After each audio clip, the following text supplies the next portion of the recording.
Hi and welcome to the channel. So today I'm going to be having a look at what I personally think is one of the best budget tents on the market, and that is the Coleman Darwin 3 tent.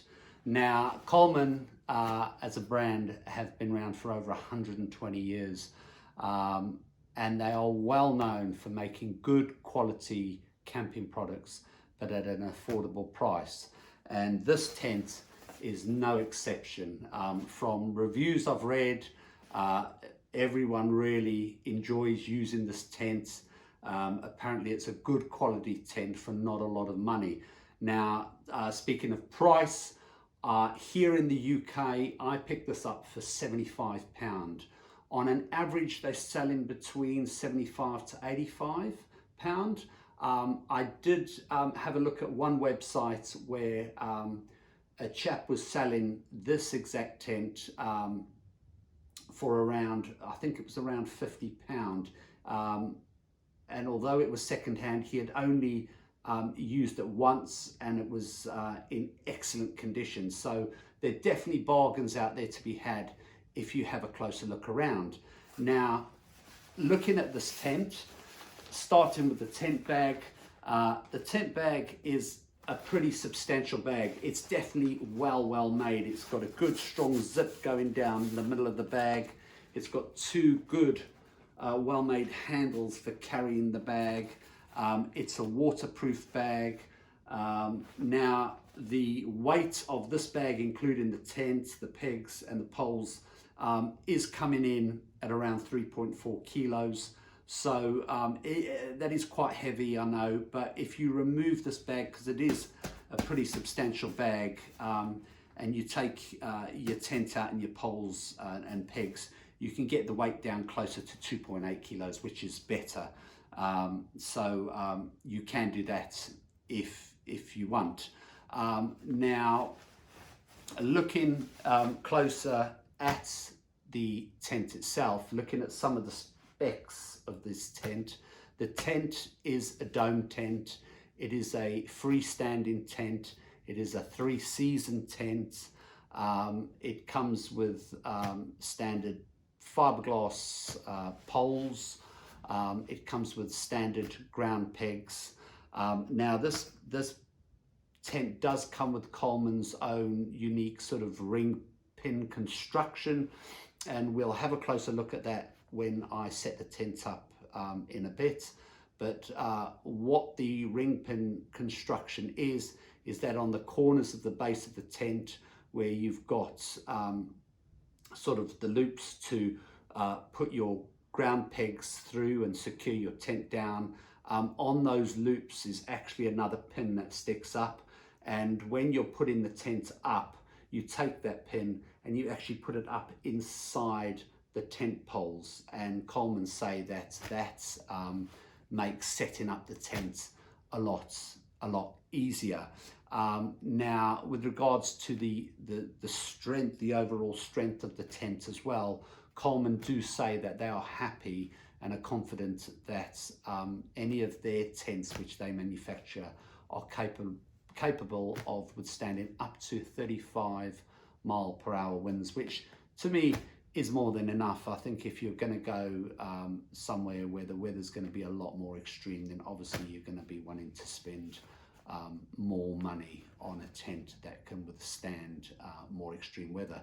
But I think most people, you know, I doubt they'll even want to be out camping in winds that are over 35 miles per hour. But anyway, as Coleman say, a wind up to 35 miles per hour, more than happy with that. Now, looking at the outer tent first, it is made out of 100% polyester. It has a denier rating of 68, so nice and strong. It also has an SPF UV rating of 50, which is great. So if you're in the tent and it's a nice hot day, that tent is going to protect you from those harmful UV rays. Also, by having that SPF UV rating, it's also going to protect the tent in so much that it'll help prevent it from discoloring. The outer tent is also fire retardant, which I think is fantastic. Anything that's fire retardant when it comes to camping, I always think is a great idea. The outer tent has 2 roof vents, so brilliant for keeping that airflow. This tent does have a vestibule, which we can take a closer look at. And the hydrostatic head of this tent is 3,000. Now here in the UK, as I always say, anything which is classed as 1,500 is classed as waterproof. So the fact is that this has a hydrostatic head of 3,000, more than waterproof.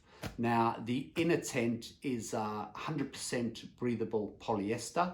It also has a denier rating of 68. It has a zip door, and it also has a zipped midge-net window, which we can have a look at as well when I set the tent up. It also has some air vents. It has a couple of pockets for storing stuff in the tent, I believe.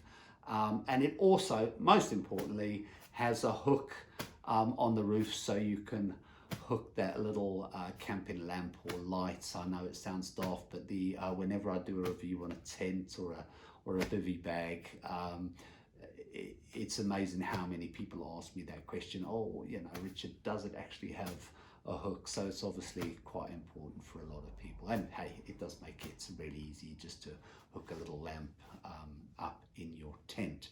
Now moving on to the base of the tent. The base of the tent also has a hydrostatic head rating of 3,000, so nice and waterproof there. The denier is 68 as well, so nice and strong. And it is actually made of the base of the tent is actually made out of a polyethylene, so that's absolutely fine. Now, with regards to the base of the tent, as an extra on a lot of tents, you can buy a footprint. You can't, from the research I've done, you can't actually buy a footprint for this tent. However, if you want to use a little bit of tarpaulin underneath this tent, underneath your tent, it's absolutely fine.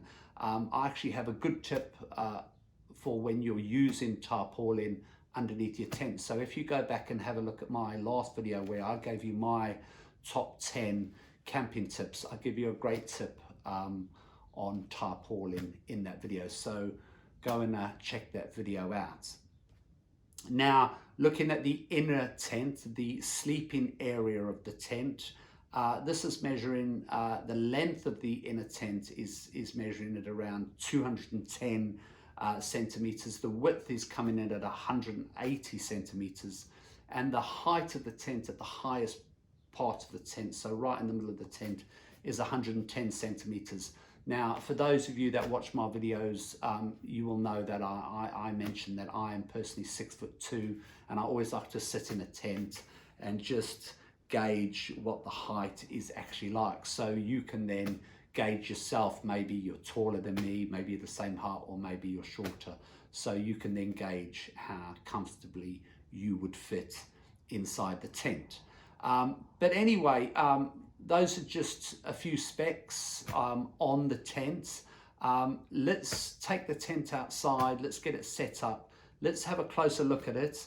When we've done that, I'm also actually going to spend the night in the tent. So in the morning, I can have a look at things like, is there any condensation? If it was windy, how did it perform? If there was rain, was it waterproof? And just overall general comfort of the tent. But as I said, I will cover that later. But for the moment, let's go outside, let's get this tent set up, and then we can have a closer look and talk a little bit more. So here's the tent all set up. It really didn't take me very long, under 10 minutes to set up, and that was the first time I set it up.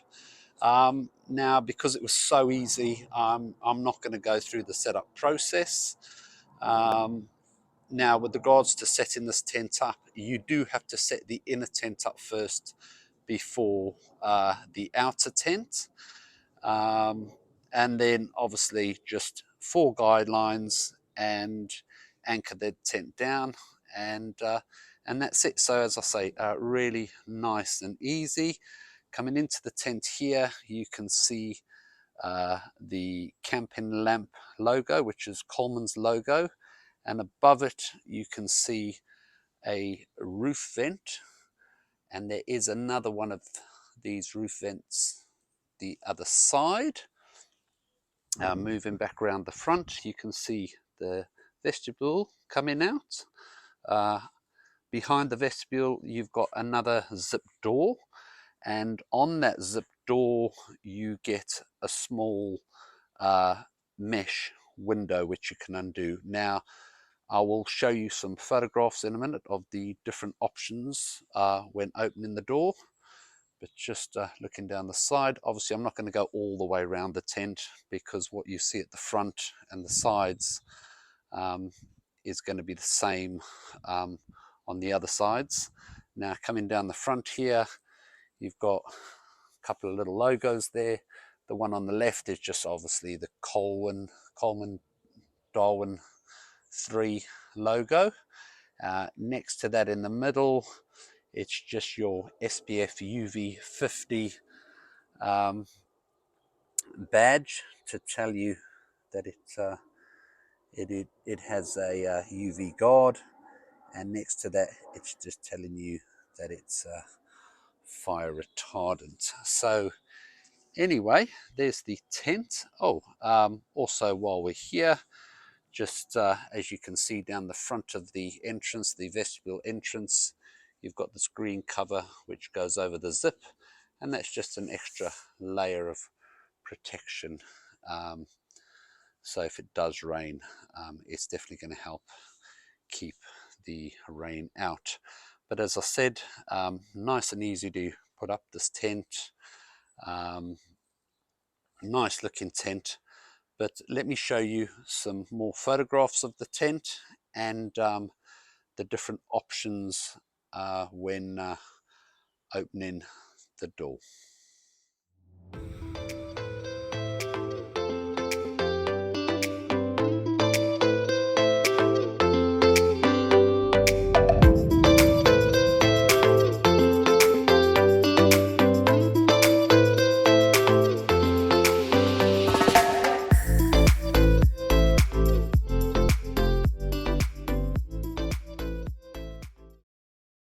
So let's go inside the tent and have a look around. As you can see, it's a nice size entrance. I have rolled the outer vestibule door to the side as well as the inner door. I'm all set up here ready for my little camp out tonight. But looking around the tent, you can see it's a nice sized tent, and there you go, there's my lights hanging up on that hook like I said you get. You can also see those two vents up there, the roof vents, so those are really good for airflow. As I said, coming back down to the floor of the tent, there's a little double pocket here. That's just a label attached to the pocket, and there is another double pocket the other side. But yeah, a nice size tent.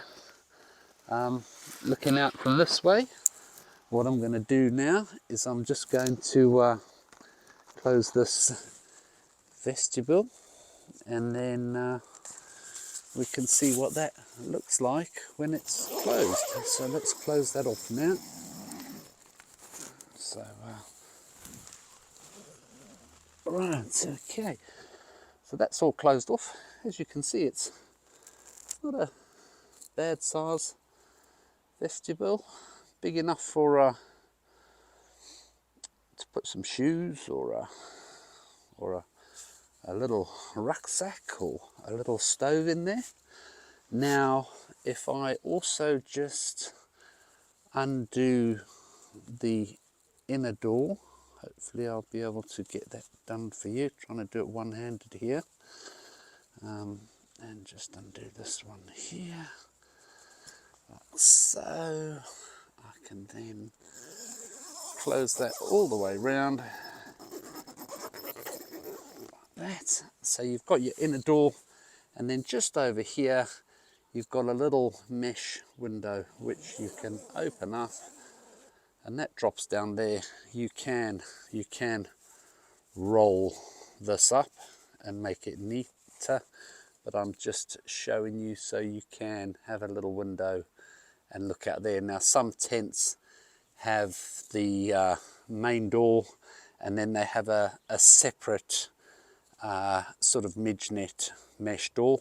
This one doesn't have a separate mesh door, but it does have that little mesh window, which you could actually leave open during the evening if you still wanted to get some extra air in your tent. And as I said, I'm just roughly rolling this up, but you can actually roll that up, and these straps here will then sort of make everything nice and neat. But that's your little mesh window.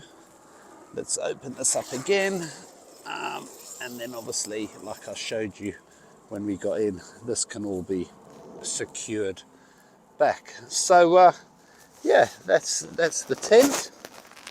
Nice enough, big enough. What I'm going to do now is just turn the camera around so you can have a look at me sitting in the tent to give you an idea of the ceiling height. So I've just swung the camera around so you can get an idea of the height of the roof while I'm sitting in the tent. So to start with, I'm just sat right at the entrance here to the tent, and if you look at the top of my cap, right to the top of the entrance to the tent, there's more than enough room. Nowhere near touching the top of the entrance. If I then move back to the middle of the tent, I've got absolutely acres of room. If you have a look up here, you can see that's the very top of the tent, and if I bring the camera down, you can see just how far away I am sitting. So you can definitely see how much room there is from the top of my cap all the way right to the top of the ceiling of the tent. So absolutely acres of room, more than enough room for you to sit up in. If there was a second person in this tent, you could both sit up in here really comfortably, I should say, sorry. Even if you move around the tent, even though the sides of the tent come down, they don't come down at such a sharp angle that the tent is closing in on you. You can move right to the side of the tent and you can still sit up really comfortably without the top of your head touching the sides. So acres of room in here. Right, I will bring you back in a bit when it's time for me to get ready to have a night in the tent. So I will speak to you in a bit.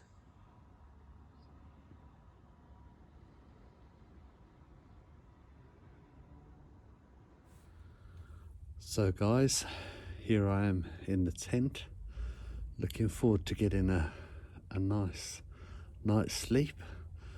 I'm in my nice warm sleeping bag. I've got my sleeping mat. I've got some pillows from inside. Obviously I'm at home, so in the garden, so I thought I'd just use some pillows from indoors. Obviously if I was on a camp somewhere else, I would use an inflatable pillow, but hey, a little bit of luxury tonight. But yeah, looking forward to getting a nice night's sleep. The time's about 11:30, so time to get some sleep, and I'll bring you back in the morning and tell you how I get on in this Coleman Darwin 310. So see you in the morning. Good night.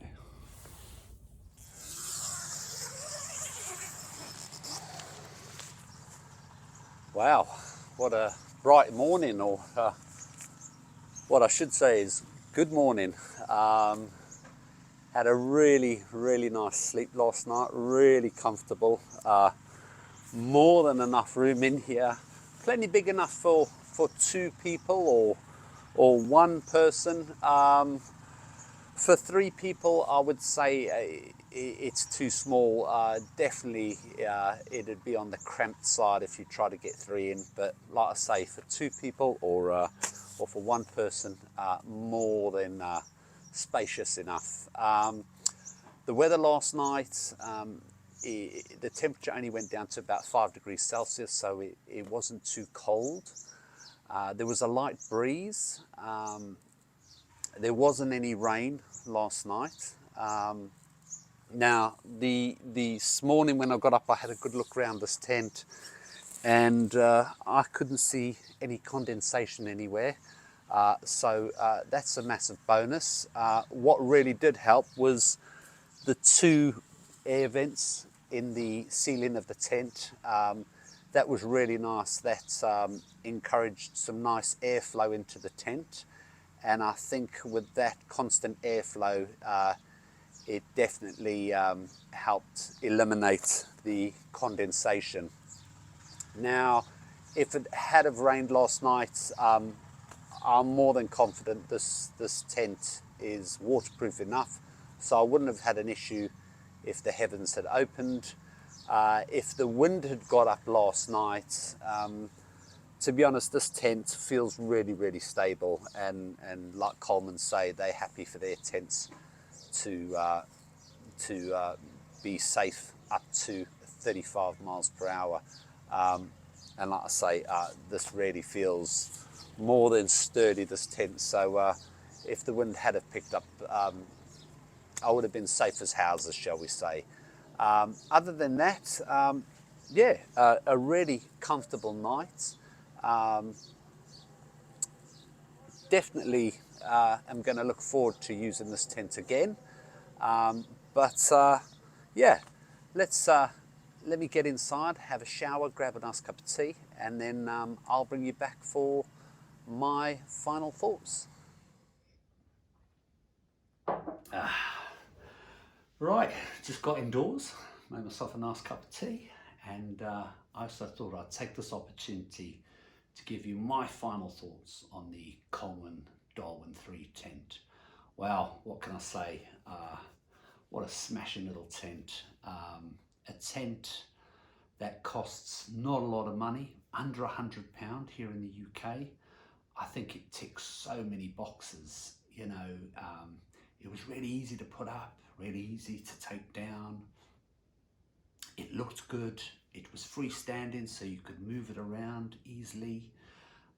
Inside the tent, I found was big enough, definitely for 2 people, if not 1 person. For 3 people, I think it's a bit optimistic. Be a bit of a squeeze with 3 people in there, I think, but definitely big enough for 2 or 1 person. I particularly like the vents on the roof, really encouraged some nice airflow into the tent during last night, so I really like those. Also with ventilation, it certainly helps eliminate things like condensation. I didn't have any condensation last night, so I was lucky. So the ventilation has clearly done its job. A nice couple of little pockets in there just to store a few goodies. That all important little hook to hook your camping lamp or light on, which I know many of you ask me, Rich, does it have a hook for that lamp or light? Yes, it does. The vestibule of the tent wasn't massive, but it was big enough that you could store some shoes or a little stove or a little backpack in there, so that was fine. The height of the tent inside was high enough for at least 1 person to sit upright in, or 2 of you to move around fairly comfortable in. The structure of the tent felt fairly solid, so if the wind had picked up, and I didn't have hardly any wind last night, but if the wind had picked up, I felt really confident that the tent wasn't just going to blow over or the poles were going to snap.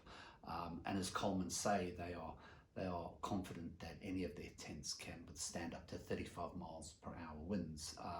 So yeah, if the wind had picked up a bit, I was more than confident with that. It didn't rain last night, but the fact is that it's got a hydrostatic head rating, a waterproof rating of 3,000. More than confident with that.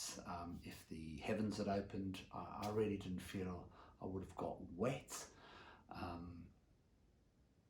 You know, the overall structure of the tent, I felt whether it be rain, wind, perhaps even just a little bit of snow, it felt secure, anchored down well. It didn't feel flimsy in any way. The outer of the tent having that SPF UV factor 50, I think, is a great idea, especially on a hot day. You're in the tent, you're going to be protected from the rays of the sun. It also helps protect your tent from discoloration. The fact that it's fire retardant, it can only be a good thing for a tent having it being fire retardant. Just the overall tent, as I say, ticks so many boxes. The weight of the tent probably a little on the heavy side, but to be honest, as I said, if you got rid of the bag that it came with, because it was a fairly big sort of weighty bag, and you separated your tent into a more compression sack and put your poles and pegs separately, you're really going to bring that weight down. But even if you're going on a hike with your boyfriend or your girlfriend, if one of you carry the tent, one of you carry the poles and the pegs, it's definitely going to reduce that weight. So for me, although the weight is a little bit on the higher side, it's definitely not a deal breaker for me. I think, in a nutshell, I highly recommend this tent. Ticks so many boxes, as I keep saying, but it really does. I think nowadays a lot of us are guilty of overspending on camping equipment, especially tents. You often see people spending a lot of money on tents, which are absolutely overkill for what they need them for, and then only for a year later to sell them and lose a load of money. I think people look at stuff that is cheaper or budget friendly, and they go, well, that's not going to last, or that's not going to be good enough. And we often say, oh, well, you get what you pay for, and to a degree, yes, that is true. However, I think nowadays you don't need to be spending excess money on camping gear or tents, etc. Just because of brand loyalty, or your friends got this particular tent or whatever they've got. Slow down and really think what you're going to need this tent for, because if it's only going to be a bit of general camping, you don't need to be spending crazy amounts of money. I mean, I would be more than happy with this Coleman Darwin 3 tent, whether it be in my own backyard, whether it be wild camping, stealth camping, general camping, going to a festival. This tent is definitely going to fit in any one of those scenarios. So don't go spending money on stuff just for the sake of it, or brand loyalty, or anything along those lines. Really think about where you're spending the money and why you're spending the amount of money you are on, i.e. a tent. Well, guys, that's the end of the video. Those are my final thoughts. I think it's a fantastic little tent, and highly recommend, as I say. And so definitely check it out if that's the kind of tent that you're thinking of. Something of that price range. That's definitely a contender. But listen, if you've liked this video, please give it a nice thumbs up. Please leave a nice comment. I always read the comments. I reply to everyone. If you haven't already, please subscribe to the channel. I really do appreciate that. Also, if you haven't already, follow me on Instagram at Outdoors with Richard. I really appreciate that. And until the next video, once again, thank you so much for watching. I always appreciate it. And I will see you in the